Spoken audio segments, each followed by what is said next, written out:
saya berdiri. Untuk teknik handling ataupun cara merobohkan sapi,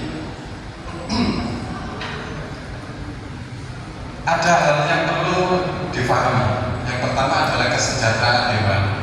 Dimaksud kesejahteraan hewan adalah cara merobohkan hewan ini harus ada istilah keslawan, kesejahteraan hewan,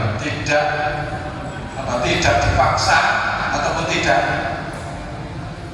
okol. Karena kalau kita melihat yang sebelumnya, waktu merobohkan sampai sapi itu sebelum disembelih itu masih ada dari beberapa yang dikasih pring, ya, kakinya dikasih pring, itu masih ada. Nah ini kurang keslawan atau kurang adabnya kurang. Jadi jangankan sapi, manusia pun kalau misalnya sudah diikat kakinya atau dikasih pring, pasti sakit kakinya, pasti sakit. Mana masih diikat, wah tambah sakit. Nah, padahal cara merobohkan sapi itu yang penting adalah yang pertama itu harus kondisinya tidak kacau, gak rame, biasa. Nah, itu yang perlu. Jadi tim peroboh atau yang biasanya merobohkan sapi jangan dikesah-kesah, dilihat dulu kondisi sapinya sudah tenang atau belum.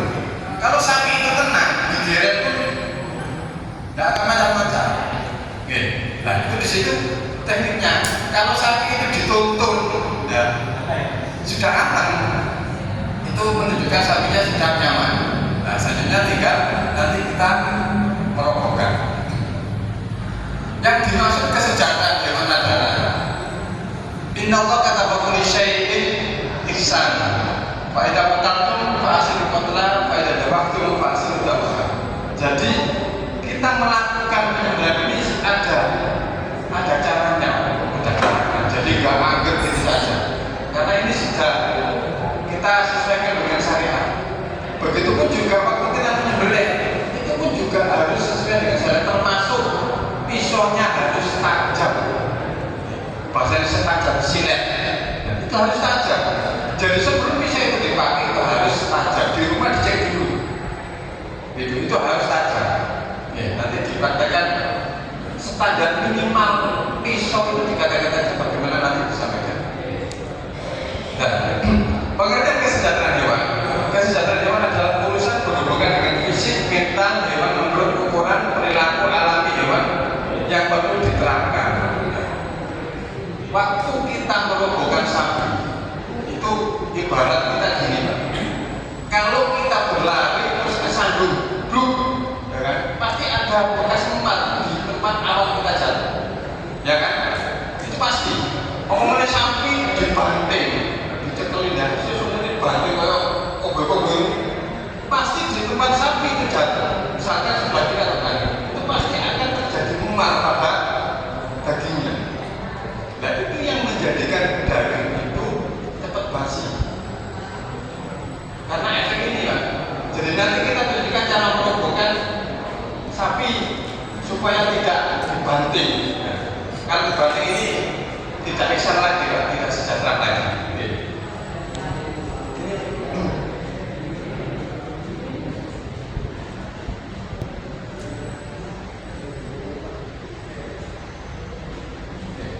Selanjutnya adalah penanganan pra-pemotongan. Penanganan pra-pemotongan, pengangkutan hewan ini kebanyakan kita tidak tahu.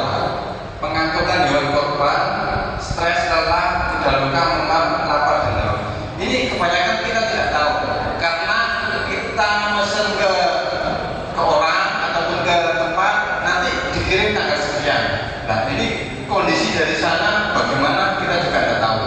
Makanya kebanyakan itu banyak minta dikirim malam. Karena apa? Kondisinya lebih enak, lebih sejuk, sapinya tidak mudah stres. Kalau sapi itu dikirim siang, apalagi jaraknya jauh, pasti satu sapinya stres dan cepat lelah karena terik panas, Pak. Apalagi yang tidak ada triknya, tidak ada tutupnya, itu pasti sapi akan kepanasan. Makanya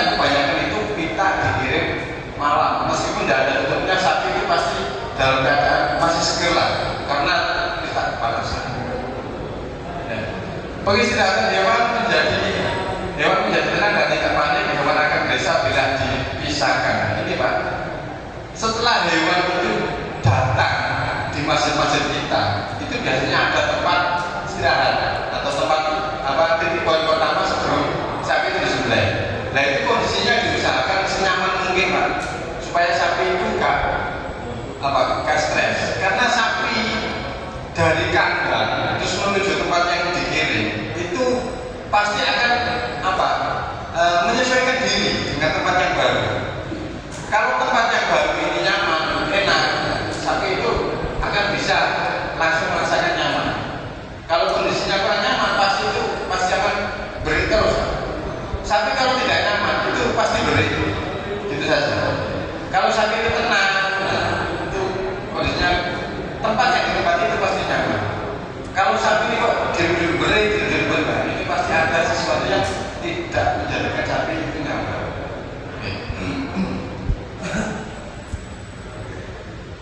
Penyiapan hewan untuk dipotong.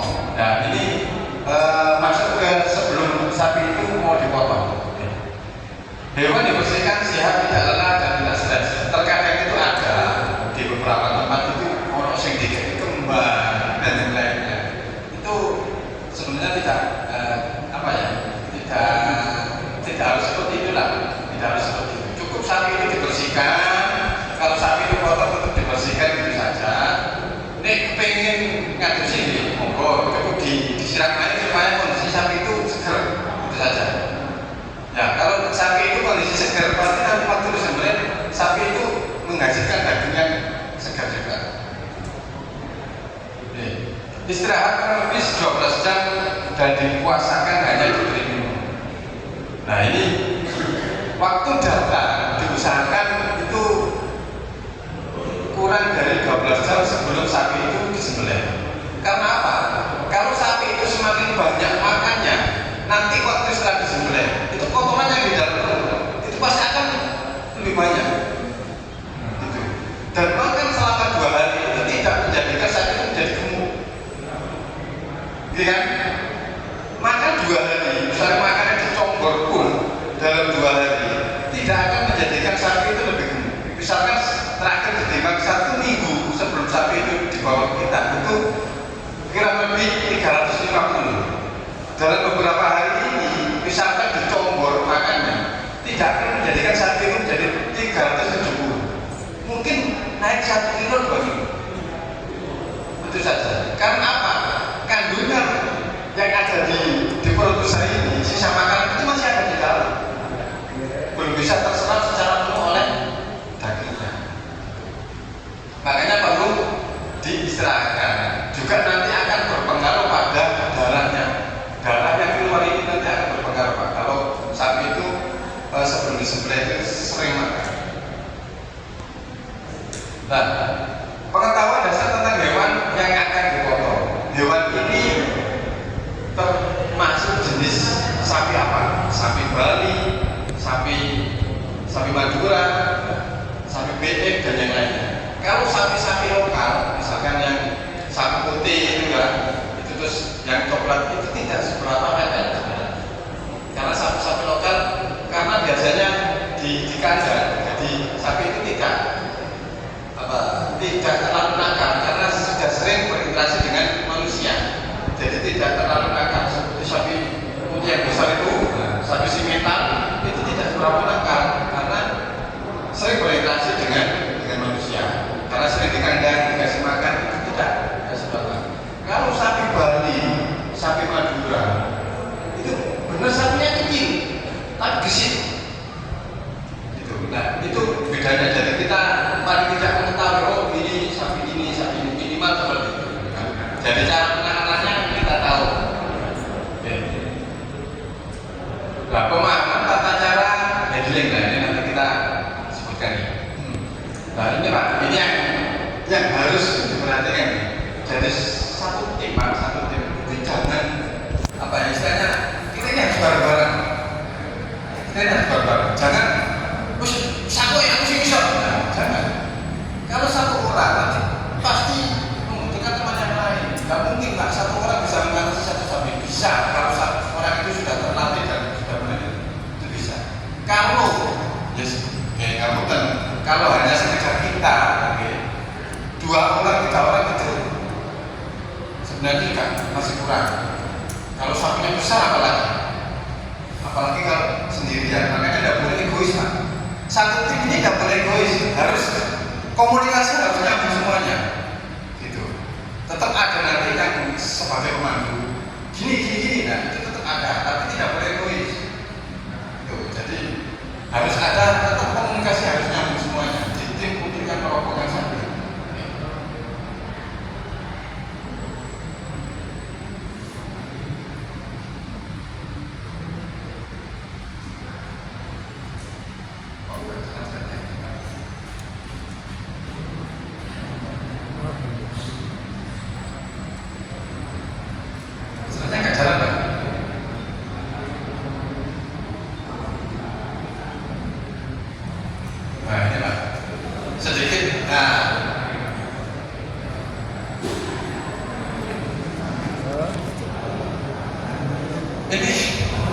Kalau sapi datang itu kondisi siang hari, minimal ini yang terjadi. Minimal seperti ini, Pak, kalau sapi datang siang, karena kondisi sapi sudah stres, perjalanan jauh, itu pasti seperti ini. Apalagi yang mengirim atau yang menurunkan bukan pemilik sapinya, pasti nyuruh orang.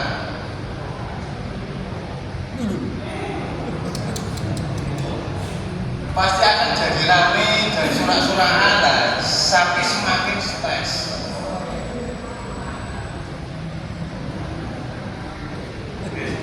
Cukup ya? Nah, ini.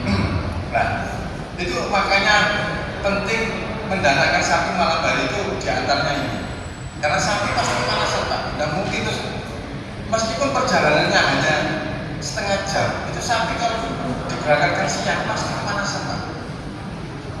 Nanti belum ke tempat lokasi menunggu mau ditaruh di mana sih sini, nah pasti nanti akan lama. Nah, ini dalam merobohkan sapi ataupun nanti setelah di tempat peristirahatan kita menuju tempat penyembelihan. Nah, itu sapi itu mempunyai indera penciuman, mempunyai indera perasa.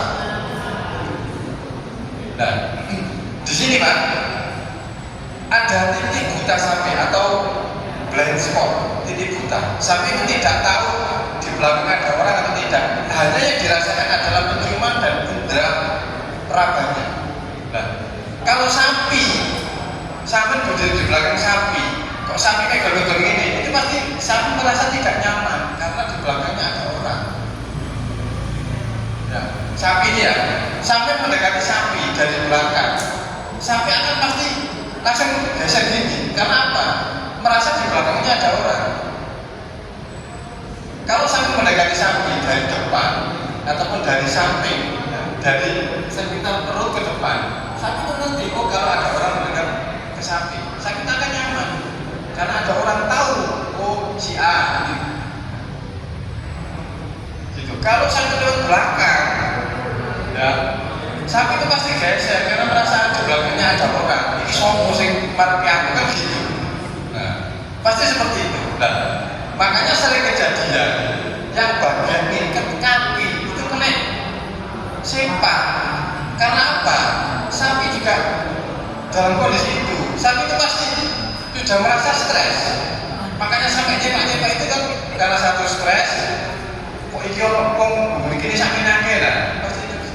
Jadi caranya itu mendekatinya dari depan dan dari samping. Nah, yang merah ini, Pak, coba ini titik butanya sapi. Kalau sapi mendekati sapi dari sini, Pak, ini hati-hati, bisa kena sempak sampai. Nah, makanya mendekati sapi dari depan sini, ini aman sini. Nah, kalau sapi mendekati sapi, nek wani yo mani temen, nek gak wani meni mundur. Ya, nek sampe mendekati sapi kok setengah-setengah kuduan betul gak. Sapi itu pasti terasa, Pak. Jadi mereka aku tak gitu. Nah, sama seperti itu, Pak. Jadi kan sapi kendel ya kendel temen, nek gak kendel mundur. dan mundur saja. Nah, sapi kalau sudah didekati terus gurunya sampai kosong-kosong, anteng Pak. Kalau karo kucing sambil lucu kepala sama, sapi dekati ya, sampai bosok gurunya, meneng. Terus iki gak jambi-jambi loh, gak jambi-jambi ini orang kok itu mesti ono bus-busi, enggak ada. Ini sifat hewan. Jadi misalkan mendekati sapi ini 2 atau 3 orang. Yang pertama memegang dulu, yang kedua sing gosok terus apa? Gitu. Pasti sapi akan nyaman. Nah setelah itu nyaman baru kita menggunakan cara mengikatnya. Baru kita terapkan, jangan langsung ditali. Buat sapi itu nyaman dulu. Misalnya digosok ini nyaman, dan baru yang pertama adalah tali kepala. Ini ya, di sini sudah paham ya.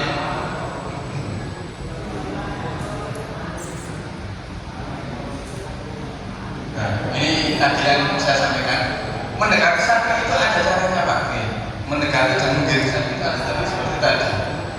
Jadi sapi mendekati sapi kalau cukup paling pokoknya kan?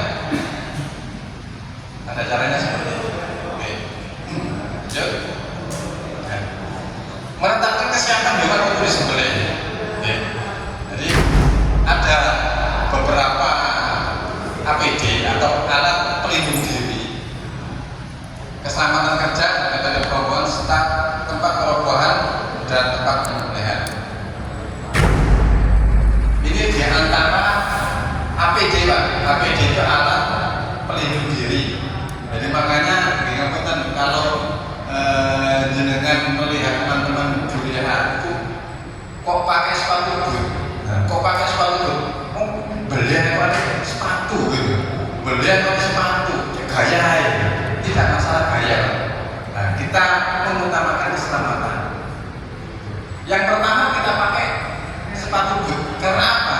Dikhawatirkan kalau sapi ini mancal-mancal, sehingga kaitan, yes, kasih dia nyembelih, rumah sakit.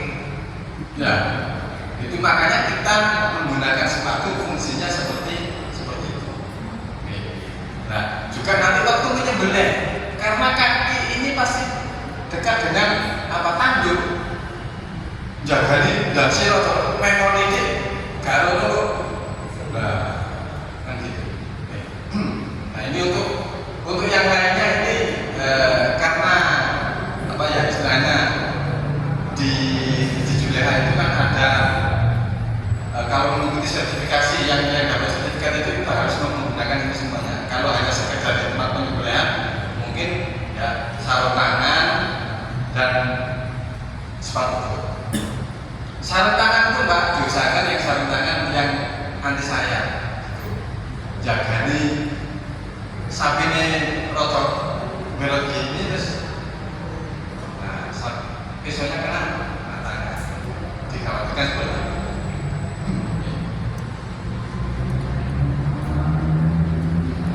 Oke, penanganan hewan yang pertama adalah teknik penambahan tali kepala. Jadi yang pertama adalah tali kepala.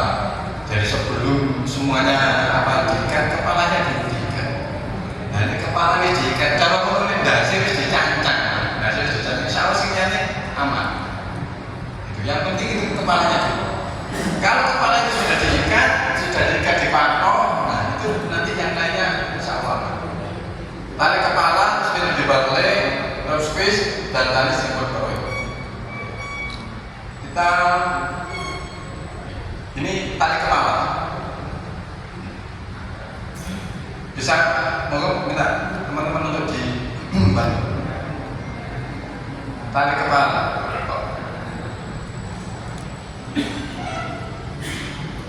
Sudah selesai.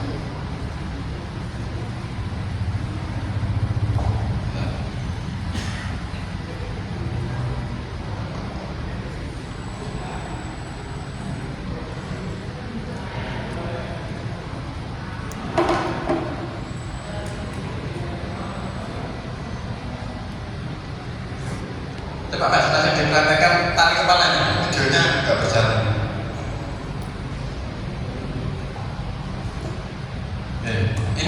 tali kepala Pak, tali kepala.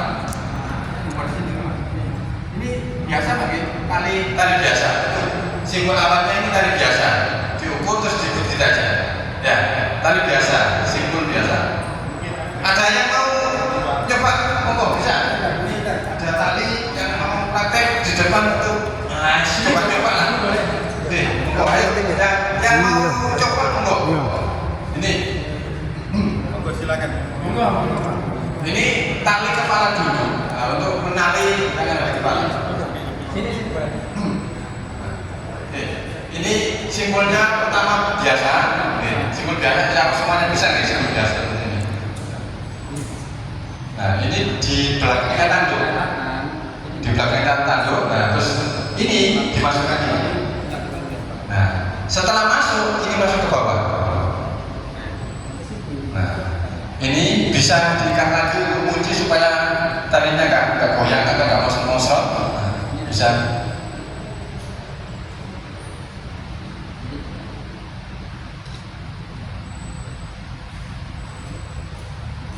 Nah, ini ditarik sudah. Panjangan ini.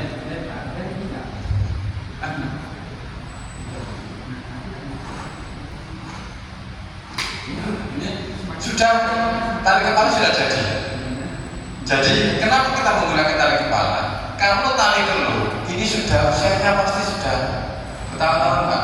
Jadi kalau tali telur ini dipasang sapi itu kalau tidak salah setelah 1 tahun ya, mungkin sebelumnya. Nah itu sudah dipasang pas tali telur. Terus tali telurnya biasanya tidak terlalu besar, mungkin besar kelingking ini mungkin. Nah, makanya kita menggunakan tali kepala supaya menghindari menggunakan tali telur. Kalau tali telur itu kita pakai, pasti akan di sininya akan terboros terus Pak. Pasti sakit. Nah, ini yang menyebabkan sapi itu tambah berat. Nah, makanya kita menggunakan tali kepala. Oke, tali kepala sudah selesai, sudah bisa nggih? Nah, nanti bisa dipraktekkan. Setelah tali kepala ini sudah, oh diulang. Masih satu lagi. Ini karena titik awal di sini Pak. Titik awal adalah tali kepala. Tali kepala kalau sudah kita pasang, nah, nanti insya Allah yang lainnya aman.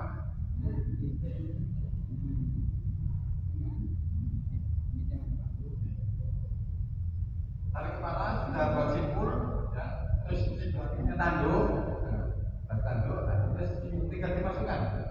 Nah, setelah keluar dari kolom tadi masuk ke rahan. Nah, rahan nanti diikat 1 kali lagi supaya talinya tidak gerak-gerak.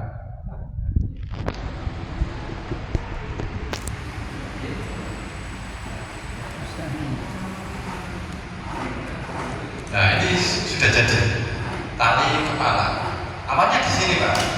Nah, setelah tali kepala ini sudah jadi, ya, ini di tempat penyembelihan. Nah, sapi itu kita ditempatkan penyembelihannya di sebelah mana? Nanti akan pasti ada patoknya kan? Nanti diikatkan di patok. Nah, kondisi kepala usahakan menunduk. Waktu diikat di patok, kondisi kepala sapi itu usahakan menunduk. Ini mengurangi intensitas gerak sapi. Dari kalau sapi itu sudah menunduk, apa ini bagus. Jadi mungkin paling disering gini aja. Ya, kalau kepalanya masih bisa ganggu, bisa macam-macam ya. Makanya talinya ini posisi ditariknya agak dingin. Ya, mungkin ya 90 derajat gitu dari jadi apa kepalanya agak runtuh. Oke, setelah itu diikat di patok. Oke, nah, ini titik pertama sudah aman. Ya, titik pertama sapi sudah aman. Nah, setelah itu kita menggunakan teknik perubahan. Yang pertama di barley. Barley itu yang talinya panjang. Nah, oke, kita lanjut.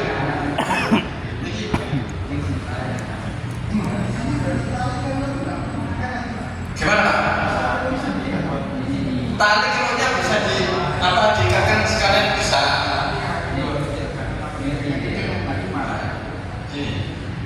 Tali telur sebagai penunjang saja. Kalau jenengan tarik kan Pak, kuatir ininya tadi Pak. Pasti kalau ditarik kan pasti berdarah ya Pak. Oke, ini sapi pasti akan tambah.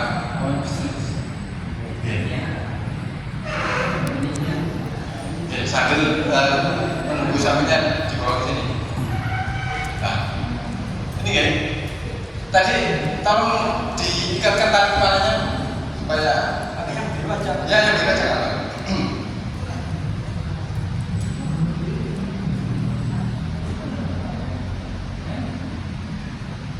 Masukkan dari kanan, dari kiri, sama saja tidak apa-apa.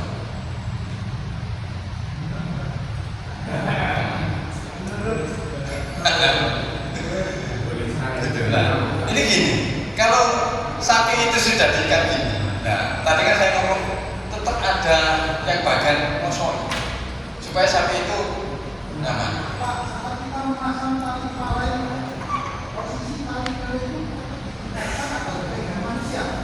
Gak usah dipegang Pak, diikatkan di sini aja. Diikatkan ikut pada ini nggak apa-apa. Kalau kita pasang tali kepala, bisa ada dua orang. Satu bisa begini, satu bisa begini. Posisinya di sini, jangan di belakang. Di sini. Jadi ini aman. Dari sini ke sini. Ya. Jangan menerangkan sapi. Kalau sama tersebut yang satu akan pasang tali. Kasih dibagi satu pasang tali, satu bagian. Kalau menerangkan sapi, kalau saraf sapi tidak disenangkan, mau pasang tali atau dia Pasti enak Pak.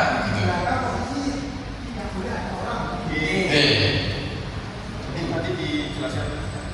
Di belakang ini adalah area telah. Ada telah lagi nih Pak. Area di belakang. Posisi pakai saatnya di arah sini ke belakang.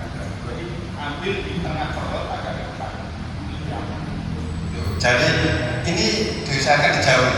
Nanti kalau sudah kumpul semuanya di tengah, kalau sampai mendekati sapi, langsung diparkir gini aja, masuk, langsung diparkir saja. Sapi itu pasti akan nyaman.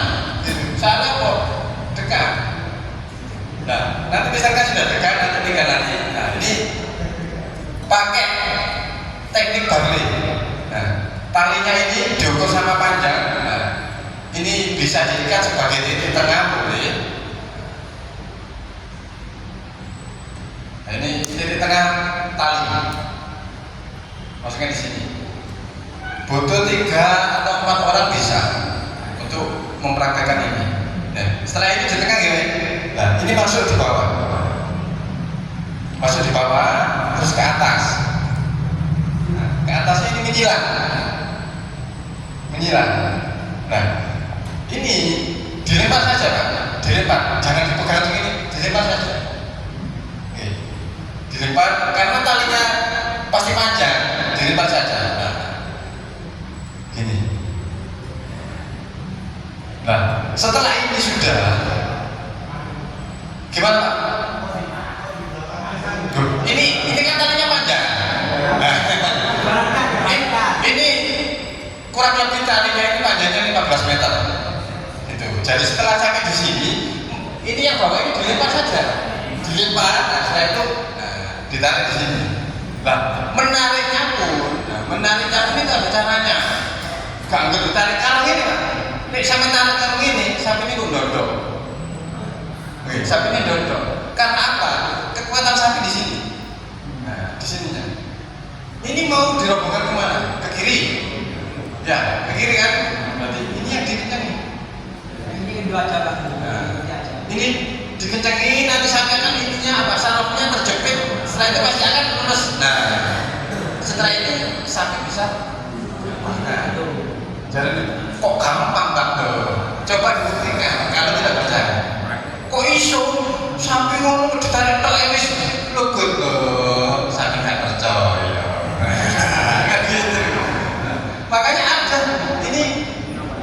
ini harus yang pertama kepalanya harus merunduk. Tadi kan ya, kepalanya harus merunduk supaya tidak gerak-gerak. Nah, setelah itu sudah ditarik ini baru sebelah kiri ditarik agak kencang. Nah, gitu. Makanya kenapa di depan harus diikat dan dipatok? Karena apa? Kalau nggak diikat, bisa tarik-tarikan, gurih tarik.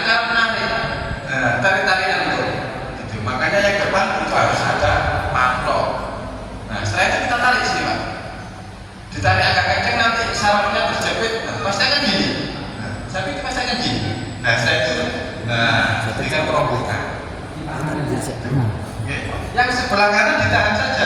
Ini yang ditarik agak kencang. Karena sarafnya terjepit, otomatis kekuatan kakinya pasti akan lemah. Nah, pasti gini. Nah, nanti tinggal dirobohkan. Ini harus tenang. Jadi yang robohkan ini harus sama-sama bisa dikoordinasi. Terus mau jadi surat-surat. Biasanya yang jadi nanti mulai surat-surat. Kan gitu ya. Ini saya rotok sorot kan itu fungsinya ini dia digosok terus saya. Ya, digosok terus ya. Nanti kalau sudah saya bikin logo, baru. Oke, sudah gitu. Sapinya siap logo. Saya di sini ada yang nanya dulu, sudah. Sudah gitu. Gimana? Oh, dilanjut lagi. Oke. Lagi.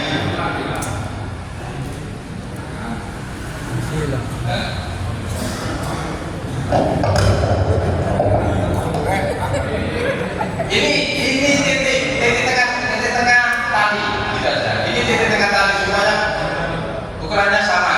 Oke, sudah. Terus, nah, ini pas tengah. Oke, pas tengah, oke. Nah, nanti dimasukkan jalan. Nah, setelah itu ke atas menyilang. Setelah menyilang, ini dilempar, Pak. Dilempar. Waktu narinya juga hati-hati, jangan sampai kena ini, jangan harus mantannya kita ini. Nariknya juga harus. Nah, kalau narik itu akan begini dulu, saya uji, supaya tidak terkena ininya. Korek kaget sampai ini juga begitu. Nah, oke, bisa gitu. Nah, ini pastikan pas. Nah, pastikan pas. Oke, ditarik dulu. Nah, yang depan pasti kencang karena sudah diikat. Ditariknya kencang. Oke.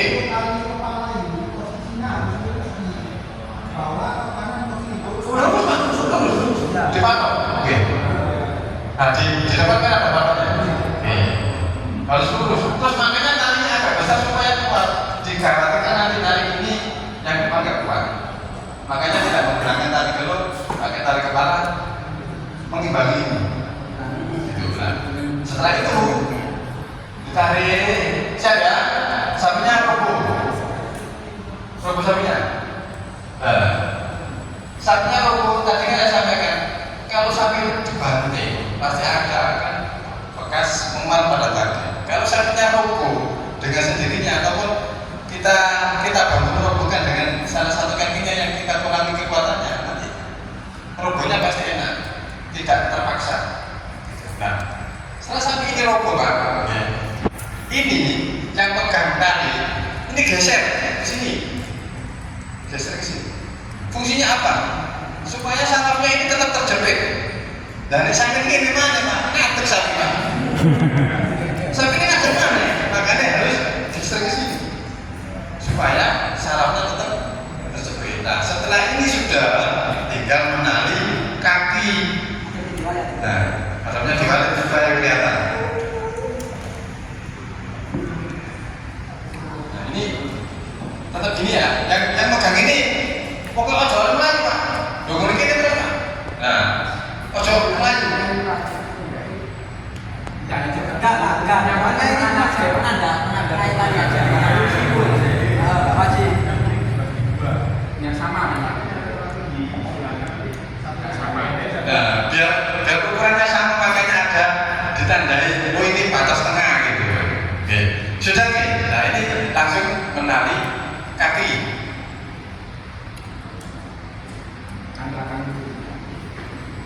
Oh iya. Nah, Kaki yang bawah dulu, Pak. yang bawah dulu, Pak. Bocornya apa, Mas? Bocornya apa, Mas? Supaya ini organnya ada tadi cuma masuknya ke meja.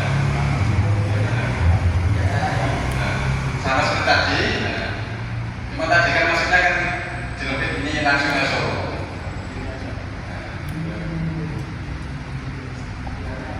Tali langsung atau kongsotan. Kali jilid. Ya, saya ingin menyatakan set, kan gitu. Nah, kan tali jilid tidak.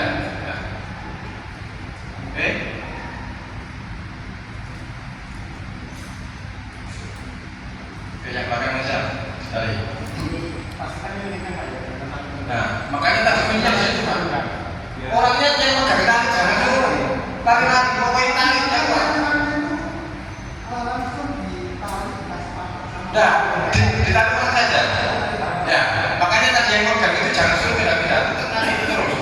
Tali ini Pak. Ya.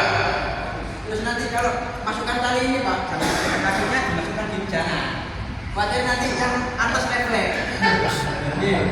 Jadi agak dijauhkan gini. Ini kan aman.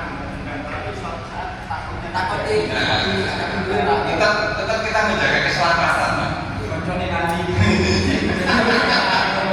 Oke, dari jauh ini.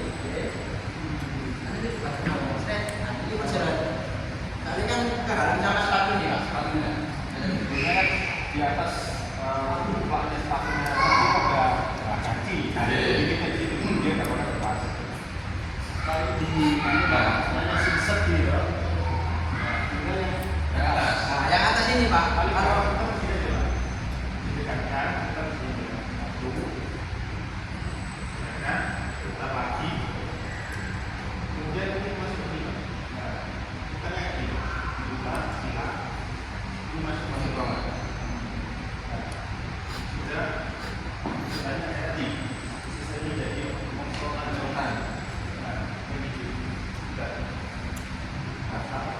Iya, bisa langsung gini. Ya kalau bisa kita Sama, sama.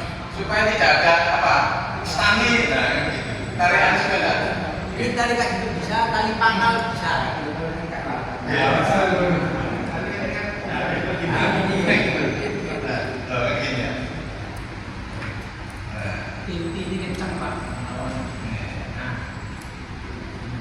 Ya. Nah, ini yang belakang kalau bisa itu ada patoknya. Untuk tali yang belakang, kaki yang belakang itu kalau bisa Ada patoknya. Jadi patoknya dua, belakang dan depan. Oke. Ditarik di sini. ini kan patok ya. Patok. Patok. Sampai kakinya kenceng Pak. Kakinya ini ke belakang gini Pak. Ini sampai tarik. Sini Pak. Nah, oke. Kaki yang belakang sudah ditarik kenceng, dijadikan di patok. Setelah itu kaki yang belakang yang depan yang sudah diikat itu dimasukkan di paha. Nah, ditarik supaya posisi kan gini.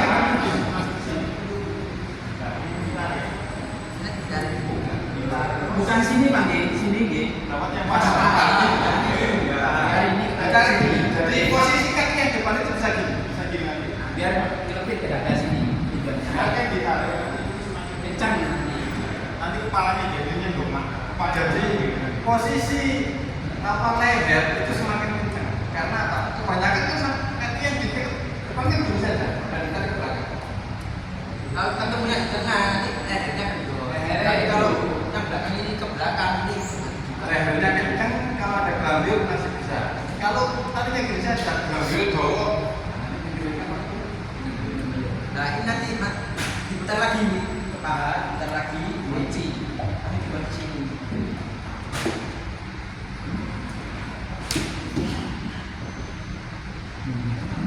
Sudah. Nah, ini sudah siap disembelih. Nah, setelah kakinya diikat, ini yang belakang tadi, tali yang ini dikendori supaya sarafnya tetap berjalan lagi. Ya, dikendori. Ini kendor, di sini kendor. Nah, supaya apa? Nanti waktu menyembelih daging, darahnya itu kalau ada terikat kan darahnya nggak bisa lagi keluar. Ya, jadi sudah kendor, sudah rileks. Nah, ini karena kebanyakan di tempat-tempat yang agak apa ya istilahnya sudah mulai perkotaan itu mencari lubang itu agak susah. Lubang itu juga menyembelih itu agak susah. Gitu. Makanya ada yang menyembelihnya di paving, di jalan, nah, itu insya Allah masih bisa. Nah setelah sapi ini dirobohkan, nah, kita kasih wadah di lehernya. Kalau ini di tempat yang sulit dicarikan lubang. Nah, tinggal nanti kasih patok depan belakang. Nah, ini dikasih lubang. supaya darahnya tercecer. Jadi Diangkat, cuma ya pakainya nggak bisa, ini nggak bisa masuk. Ini ada yang angkat kepalanya. kepalanya diangkat, terus wadahnya dimasukkan. Ini di tempat yang sulit menemukan lubang ataupun pas wae di tempat udah boleh kuno kesuwen nyerete kan gitu lah, langsung menggunakan seperti ini. Karena apa? Nanti kalau diseret-seret sampai nih Pak, terus dicancang diseret-seret, nah sebenarnya dulu nah ini opsi pakai seperti ini. Jadi lehernya, kepalanya diangkat, dikasih wadah supaya apa? Darahnya tidak tercecer.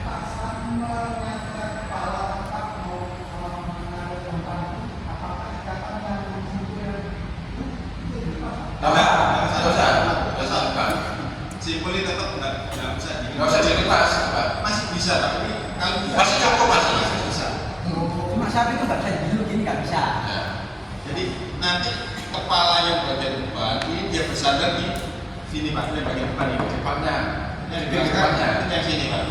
Jadi nanti ada istilahnya posisi di mana kita potong ini pas tengah bagian penambung darah.